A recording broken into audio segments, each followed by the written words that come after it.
Ditampilkan pada suatu malam yang istimewa di alun-alun kota, seorang ayah mengagetkan putri tercintanya dan dilanjutkan dengan bercanda lalu bersenang-senang bersama sampai akhirnya terjadi suatu keanehan. Tiba-tiba pohon cemara terbakar dan menyebabkan kepanikan. Masya, si gadis kecil, sebenarnya penasaran ingin mengetahui apa yang sebenarnya terjadi, apalagi di saat yang sama gadis itu mendengar bisikan-bisikan misterius. Namun ayah Masya, Sasha, tidak mengizinkan dan segera membujuk Masya agar pulang, sementara Sasha sendiri menyerang seseorang yang berkostum kelinci. Dan iya, apa yang sebenarnya terjadi?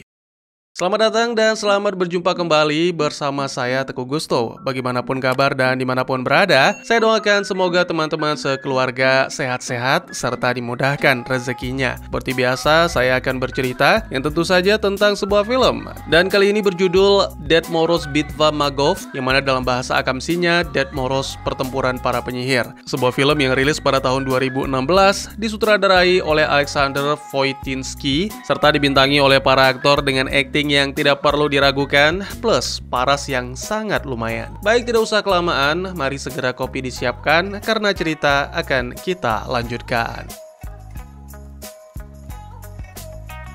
Di rumah, Masya disambut oleh sang ibu, Xenia, yang sedang mempersiapkan tar wortel yang merupakan tradisi keluarga di malam-malam spesial. Masya menjelaskan bahwa Sasha sedang mengurus pohon Natal yang terbakar dan ternyata itu benar. Karena tak lama kemudian, Sasha tiba di rumah mengatakan semuanya sudah aman. Setelah mendapatkan donat, Sasha diminta untuk menulis surat kepada Ded Moroz atau yang lebih dikenal dengan Sinterklaas untuk meminta hadiah. Sementara Sasha mendadak membicarakan hal serius tentang lukisan yang menggambarkan kehidupannya, dan kini lukisan itu pun harus berakhir.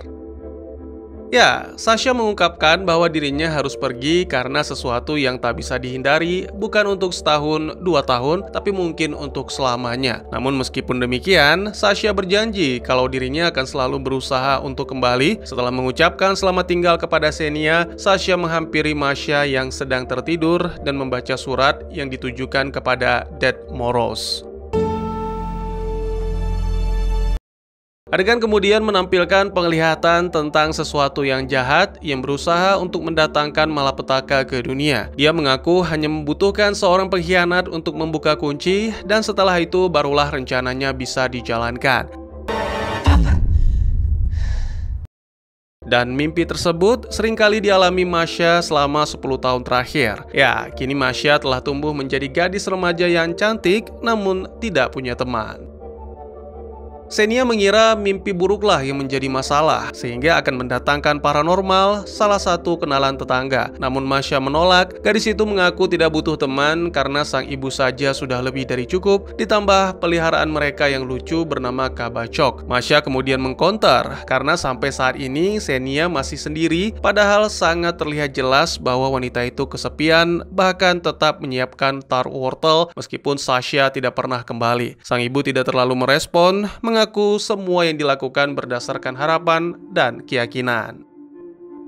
Selain mimpi buruk, Masya juga mengalami penglihatan-penglihatan aneh, dan ini adalah salah satu momen yang paling mengganggu. Jadi ceritanya ketika mempersiapkan pesta untuk malam tahun baru dan semua murid latihan dansa, Masya tiba-tiba melihat seorang pria tua yang membekukan ibu guru. Masya berteriak panik, padahal sebenarnya tidak terjadi apa-apa, dan segera semua siswa menertawakannya. Saat pulang, Masya menemukan bahwa tiba-tiba alun-alun yang biasa ia lewati ditutup karena hendak diadakan suatu pelatihan, yang mana diinformasikan oleh seorang pemuda. Namun karena Masya adalah warga setempat, jadinya diizinkan lewat. Masya menyadari ada sesuatu yang tidak beres, lalu seketika semua orang diam mematung dan ada sekelompok orang yang telah membentuk formasi serta siap untuk bertempur. Lalu muncullah makhluk-makhluk berapi dari langit yang disebut Химера. Серы подняли. По моей команде. Держить! Дружина! Terkejut dan ketakutan, Masya pun bergegas pergi. Namun tiba-tiba saja seekor Himera menghalangi. Beruntung seorang pemuda datang menyelamatkan dengan sangat epik.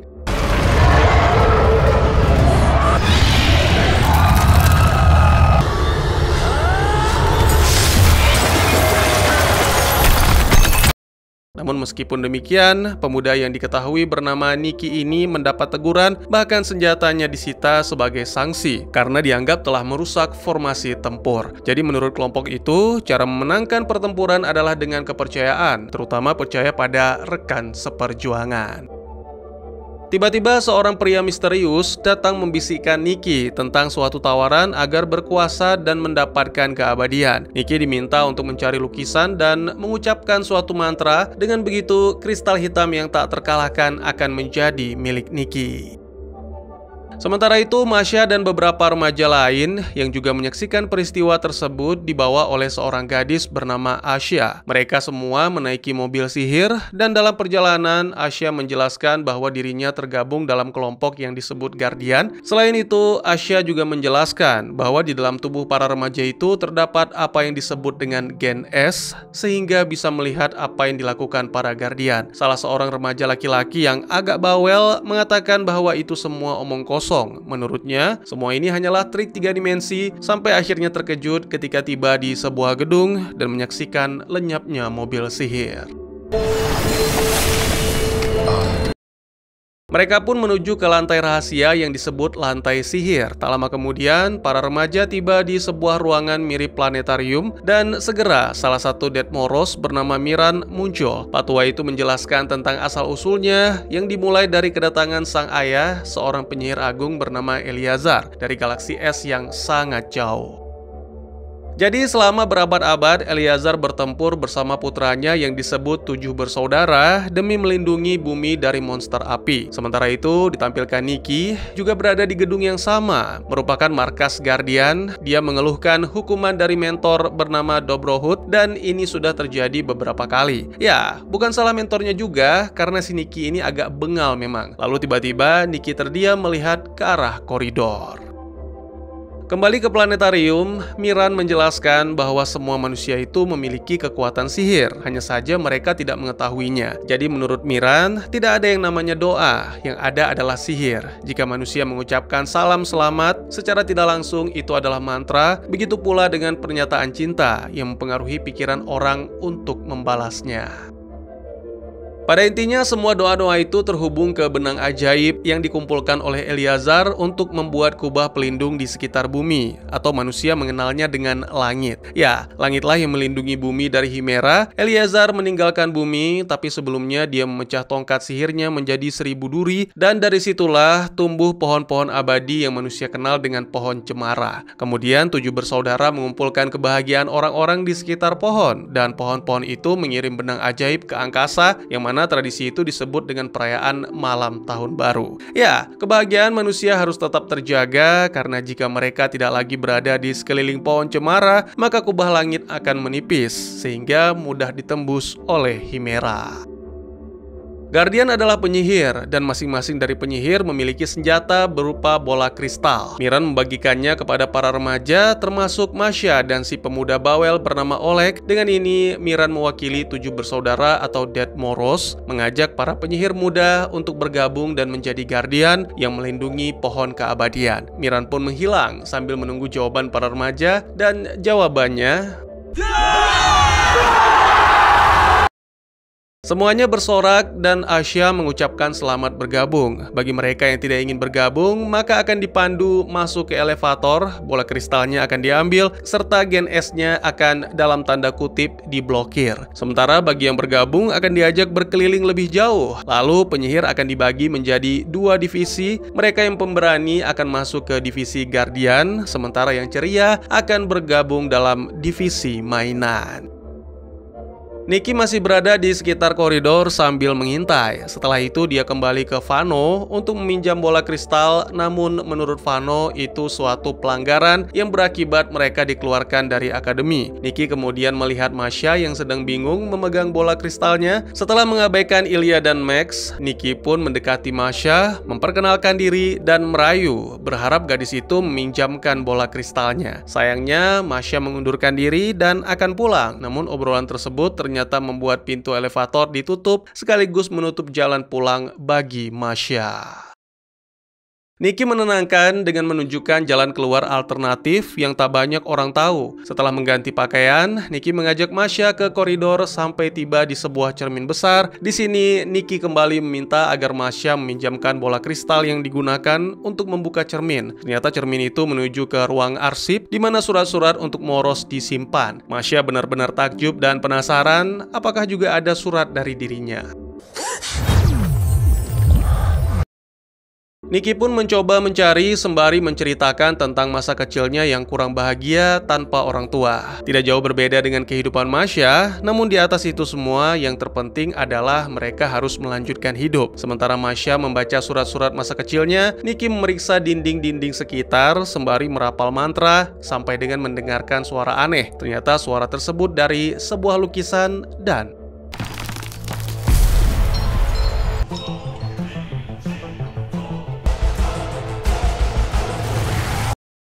Miran yang kebetulan melewati koridor mendengar suara-suara dari ruang arsip dan mengira salah satu stafnya berada di sana. Niki pun menjadi panik sehingga kabur lewat ventilasi, sementara Masha diminta untuk bersembunyi dengan membuat dalam tanda kutip rumah kecil. Menurut Niki, itu adalah salah satu sihir menjadi tak terlihat. Ya tentu saja Miran bisa melihat, tapi bingung mengapa gadis itu berada di ruang arsip.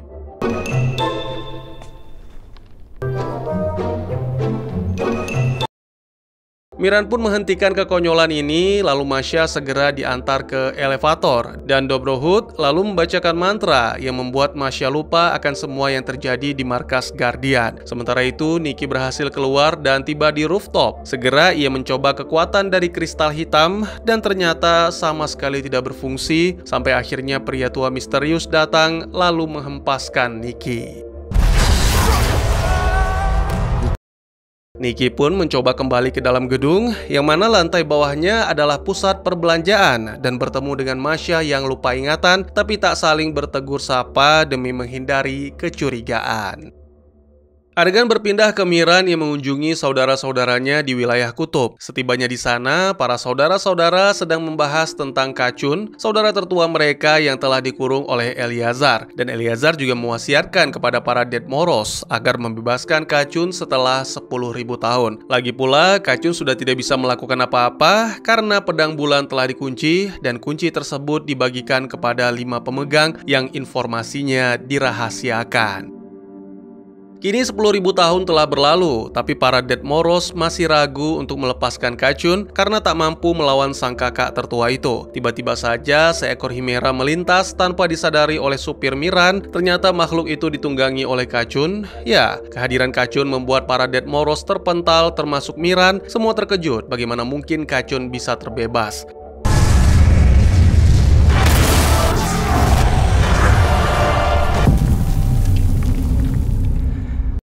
Kacun kemudian menjelaskan bahwa tanpa ayah mereka, kini dia bisa menemukan lokasi para pemegang kunci dan bahkan telah memiliki salah satunya.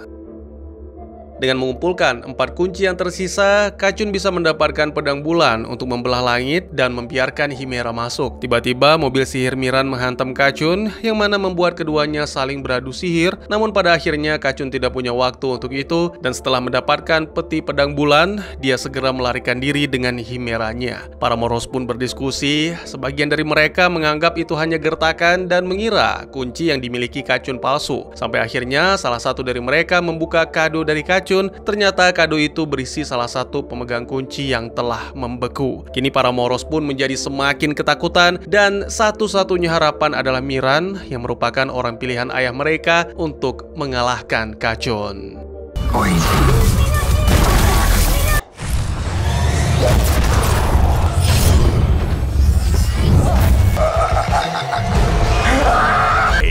Кому ты веришь?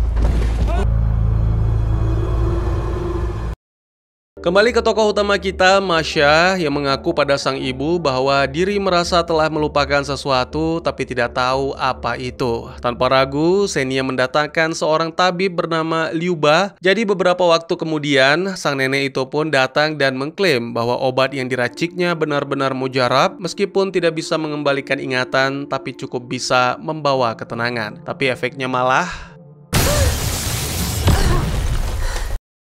Di tengah kepanikan, tiba-tiba saja Miran datang dan tentu saja Masya tidak mengingat sehingga Miran pun meniupkan ingatan tentang momen di markas Guardian. Miran pun menjelaskan tentang Karacun, tentang pedang bulan yang merupakan warisan dari ibu Karacun, Luna, dan tentang bencana yang ditimbulkan oleh pedang itu. Meski diusik oleh Nenek Liuba, tapi Miran tetap melanjutkan penjelasan sembari memperhatikan gambar-gambar Masya yang ternyata telah digambar selama 10 tahun terakhir.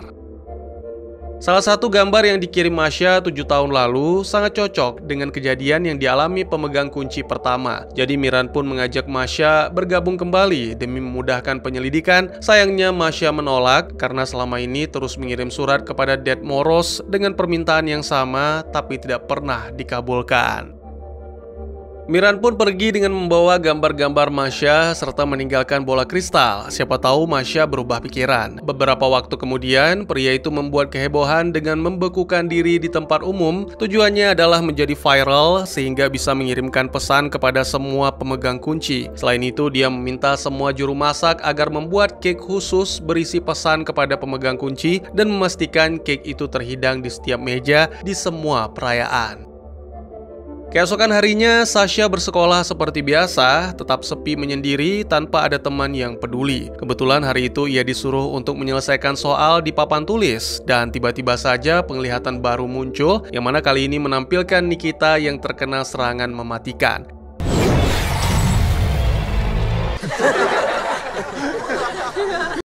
Sementara itu, tidak ada yang menyadari bahwa Karacun telah mengumpulkan 3 kunci dan hanya butuh 2 lagi untuk membuka peti pedang bulan.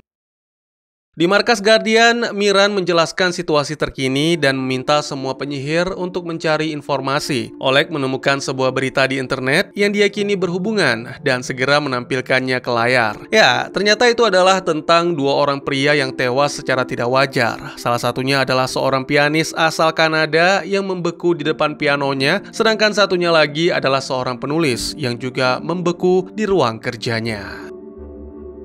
Lagi-lagi ini sesuai dengan gambar Masya dan Miran bertanya-tanya apa yang akan terjadi selanjutnya. Tiba-tiba Masya datang dan segera disambut oleh Miran. Masya menjelaskan bahwa dirinya melihat sebuah pertarungan sihir di mana 4 diantaranya adalah Guardian. Lewat gambar, Masya menjelaskan bahwa peristiwa ini akan terjadi 3 hari lagi di gedung pencakar langit Chrysler di US. Dan 3 orang Guardian adalah Max, Ilya, dan Lina, masing-masing mengenakan kostum White Risk dengan tema Natal. Sedangkan satunya lagi sebenarnya adalah Nikita, tapi Masya menyembunyikan dengan mengaku lupa. Semuanya pun diminta untuk bersiap, sementara Masya diminta untuk mengingat dan memastikan lagi secara detail agar semuanya terjadi sesuai dengan penglihatan. Tak lama kemudian, Nikki menemui Miran dan Dobrohut, mengakui bahwa dirinya lah yang telah mengambil kristal hitam, serta mengaku ada seorang misterius yang membujuknya untuk melakukan hal itu demi mendapatkan kekuatan tak tertandingi. Dan kemudian, dia mengucapkan mantra khusus, namun saat kata terakhir hendak diucapkan, Ramu.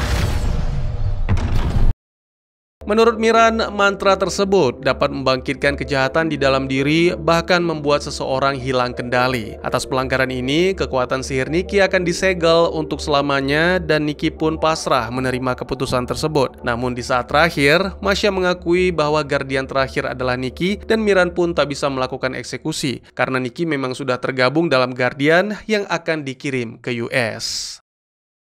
Beberapa waktu kemudian, Masya berlatih menggunakan bola kristal bersama Nikki. Meski beberapa kali mencoba dan Masya tetap gagal, Nikki tetap menyemangati dan bahkan berpura-pura kerasukan demi mengerjai Masya.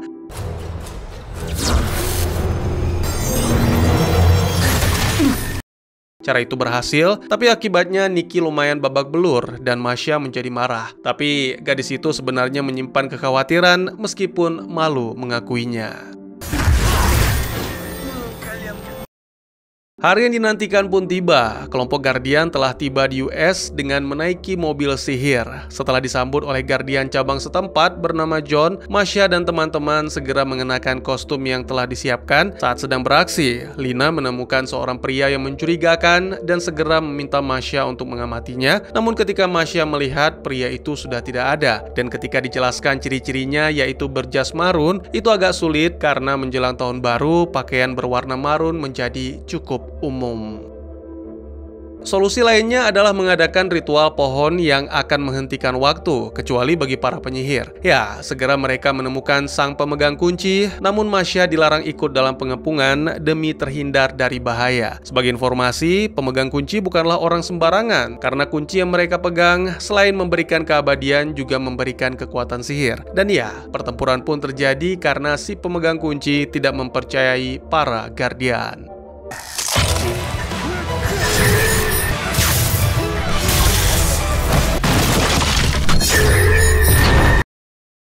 Untungnya serangan kejutan dari Nikki berhasil melumpuhkan si pemegang kunci dan kunci itu pun berhasil diamankan. Namun di saat bersamaan Kacun datang, melepaskan serangan langsung ke arah Nikki dan di saat yang sama pula Masya muncul menyelamatkan Nikki, tapi sayangnya gagal mempertahankan kunci.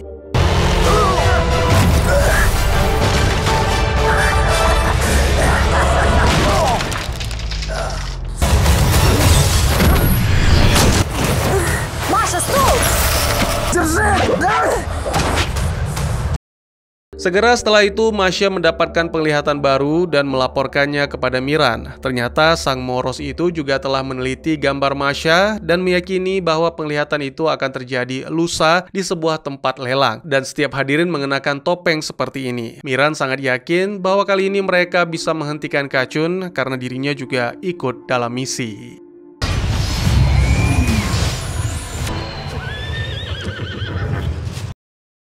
Dalam perjalanan pulang, Masya mengakui bahwa dirinya telah bersalah karena mengabaikan larangan demi menyelamatkan Nikki. Nikki menjadi marah karena merasa tak perlu dilindungi, sampai-sampai mengira Masya adalah pengkhianatnya. Tersinggung, Masya pun segera pulang karena besok ada ulangan kimia dan dia mengaku menyesal telah menyelamatkan seorang idiot. Adegan berpindah menampilkan keesokan harinya, Masya yang berada di sekolah sedang mengerjakan sebuah soal di papan tulis. Tiba-tiba saja muncul jawaban di jendela sehingga Masya segera menuliskannya. Namun, seorang siswa, ketua geng yang sering membuli Masya bernama Elvira melaporkan hal itu dan anehnya tiba-tiba contekan itu menghilang.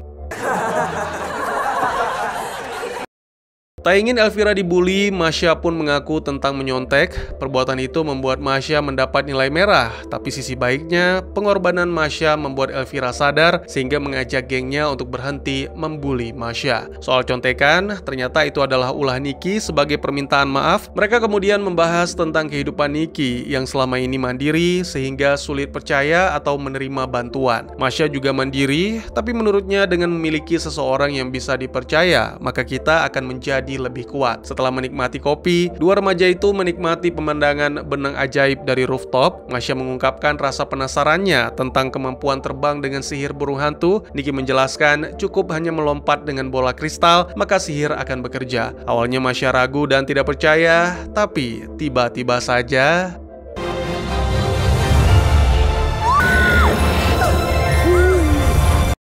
untungnya Nika segera menggunakan sihir dan menangkap Masya. Nikki menganggap Masya gila karena itu hanyalah sebuah tes sejauh mana Masya percaya. Dan ya, kini keduanya semakin dekat dan mungkin menjadi saling percaya. Oh, indahnya masa muda.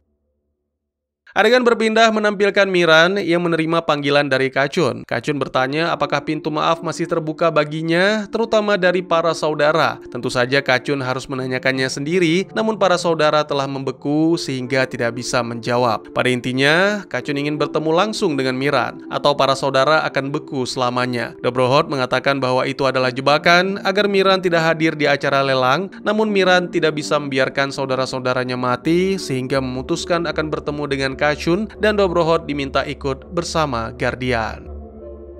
Pada hari H, para Guardian datang penuh gaya, bahkan membawa pohon keabadian untuk membuat ritual sehingga pemegang kunci lebih mudah ditemukan. Namun, Молодой человек, а вот елочку придется оставить. Sementara itu, Miran menemui Kacun di sebuah kafe. Kacun mengingat kembali kenangan ketika ayah mereka memberikan kabar bahagia tentang kehadiran seorang adik yaitu Miran, dan itu terus berlanjut hingga mereka menjadi berdelapan.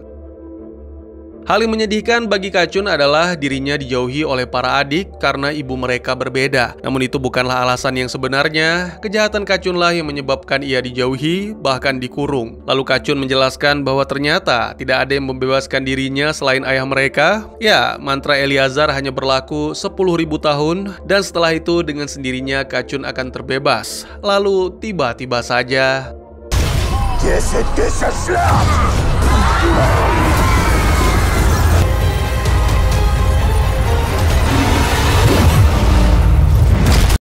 Kembali ke acara lelang, beberapa orang terlihat mencurigakan sehingga para Guardian membagi tim menjadi dua. Tim 1, Dobrohot, Ilya, Max, dan Lina, lalu tim 2, Nikki dan Masha. Nah, yang tim 1 kejar ternyata hanyalah seorang pengusaha biasa yang terlilit hutang. Sementara tim 2 mengejar seseorang yang mencurigakan dan sepertinya sangat lihai. Я вас умоляю, не надо трогать моих адвокатов. Dalam pengejaran tersebut, Kacun juga muncul, memperkuat dugaan kalau yang tim 2 kejar adalah sang pemegang kunci. Sementara Nikki menahan Kacun, Masha melanjutkan pengejaran dan bahkan sempat beradu sihir dengan si pemegang kunci, dan di saat terakhir, gadis itu menyadari bahwa si pemegang kunci adalah sang ayah.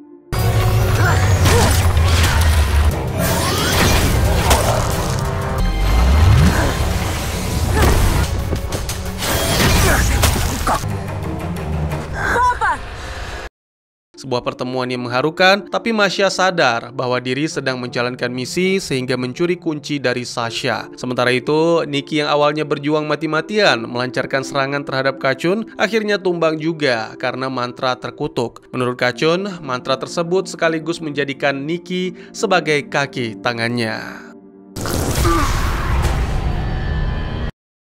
Setelah menumbangkan Nikki, Kacun segera menuju ke lokasi Sasha dan Masha untuk merebut kunci. Namun segera digagalkan oleh para Guardian dan Sasha pun melarikan diri. Kacun juga memutuskan mundur karena tak ada gunanya meladeni Guardian. Keesokan harinya, Miran menuju ke sebuah gereja di mana saudara-saudaranya dibekukan. Dengan sihirnya, Miran bisa mengetahui apa yang terjadi sebelumnya dan kecewa ketika mendengar pembicaraan saudaranya yang berpihak kepada Kacun karena takut. Tapi meskipun demikian, Marin tetap menyelamatkan para saudara dan bersikap biasa ketika mereka bersumpah mendukung Miran.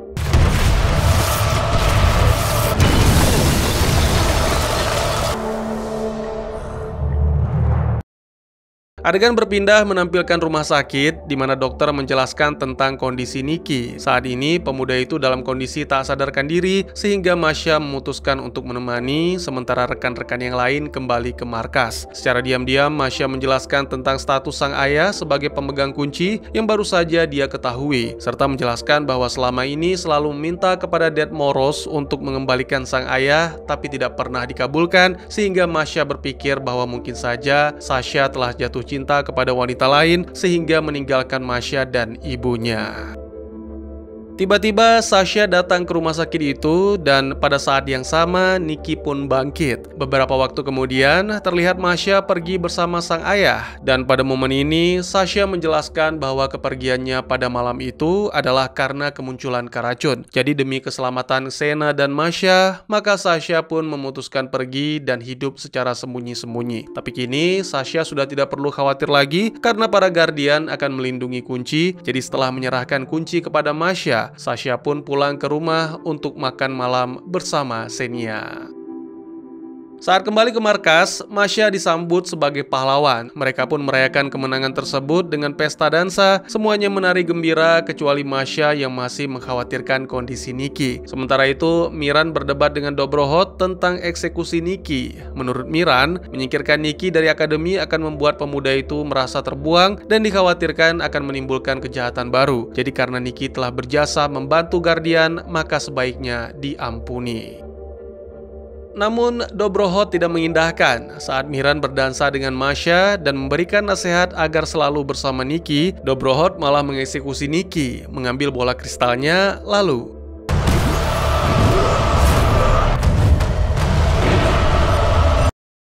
saat terbangun, Dobrohot segera melaporkan hal ini dan para Guardian diperintahkan untuk memburu Nikki. Namun kini Nikki sudah bersama Kacun dan segera menyerahkan kunci untuk membebaskan pedang bulan. Kemudian Kacun segera menaiki Himeranya sembari membaca mantra untuk mengaktifkan pedang bulan. Meskipun sempat jatuh akibat serangan Miran, tapi Kacun langsung bangkit dan akhirnya melubangi langit untuk memberikan jalan bagi gerombolan Himera.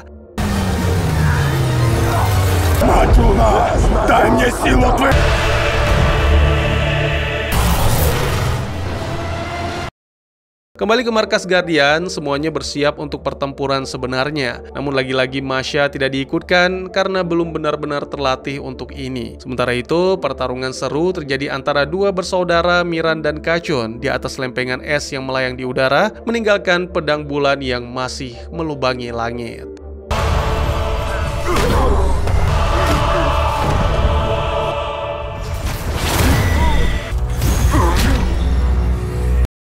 Nikki melintas di dekat mereka dan meraih kristal hitam lalu menuju ke pedang bulan. Bersama dengan itu, Max, Ilya, Lina, dan Masha datang berusaha menghentikan Nikki, tapi Nikki hanya mengabaikan dan mengguncang lempengan es dengan kristal hitam sehingga para Guardian melepaskan tembakan. Tiba-tiba saja Masha berbalik melawan Lina, Ilya, dan Max demi melindungi Nikki. Я всегда буду.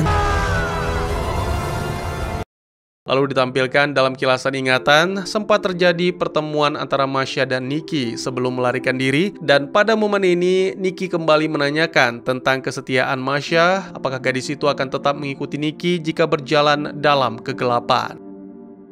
Jawabannya terlihat jelas dari tindakan Masha yang melindungi Nikki meraih pedang bulan. Sementara itu Miran tak bisa berbuat apa-apa karena biar bagaimanapun Kacun adalah saudaranya yang terjerumus dalam kegelapan karena kurangnya kasih sayang dari keluarga. Jadi Miran hanya bisa pasrah sampai akhirnya para Dead Moros datang membekukan Kacun kembali ke Masha dan Nikki. Ternyata Nikki bukan hendak membelah tapi mencabut pedang bulan dari langit. Melihat hal ini, Masha pun menggunakan kristal hitam untuk mengeluarkan sihir burung hantu dan menyelamatkan Nikki.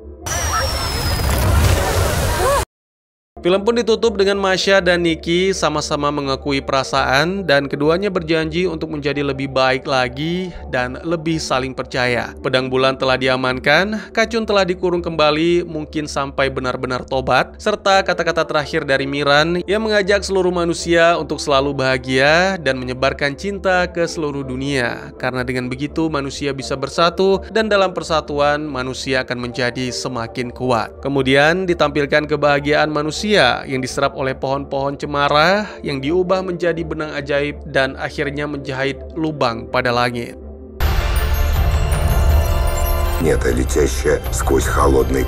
Dan tamat.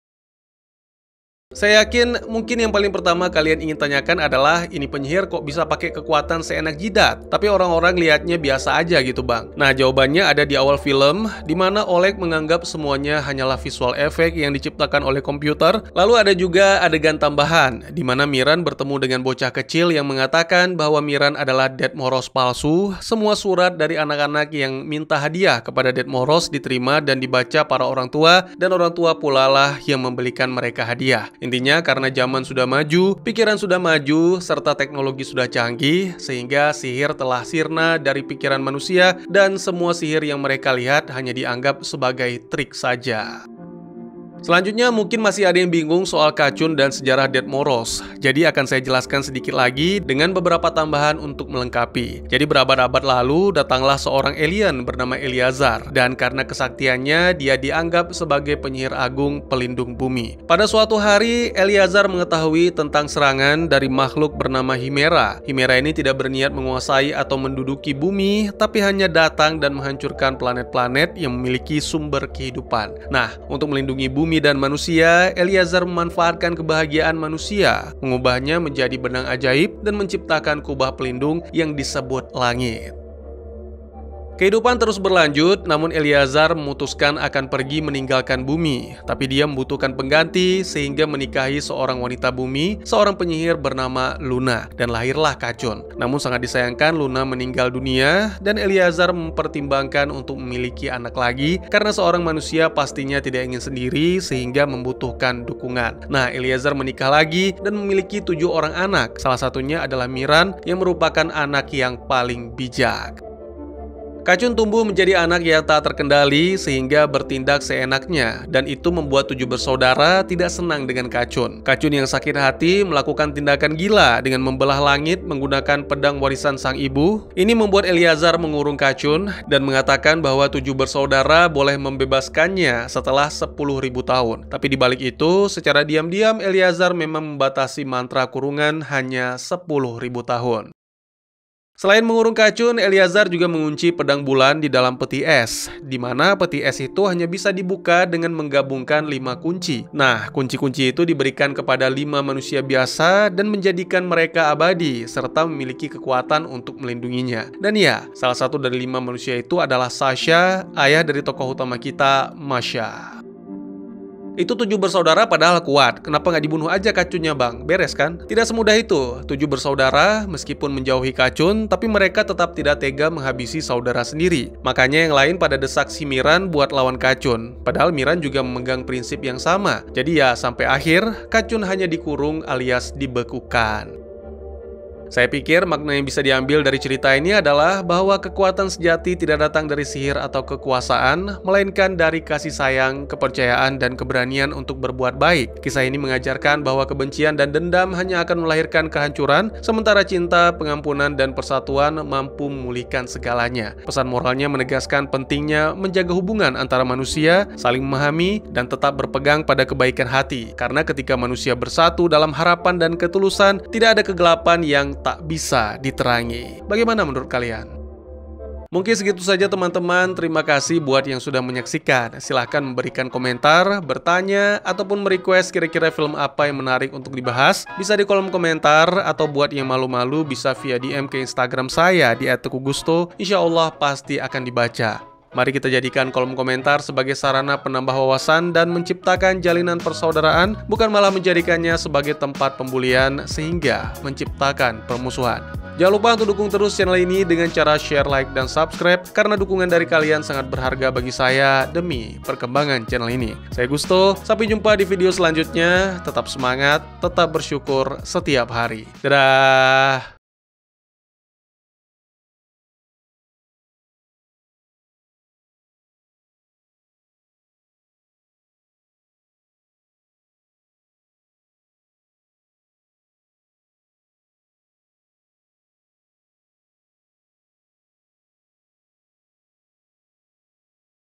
Мотор! Начали!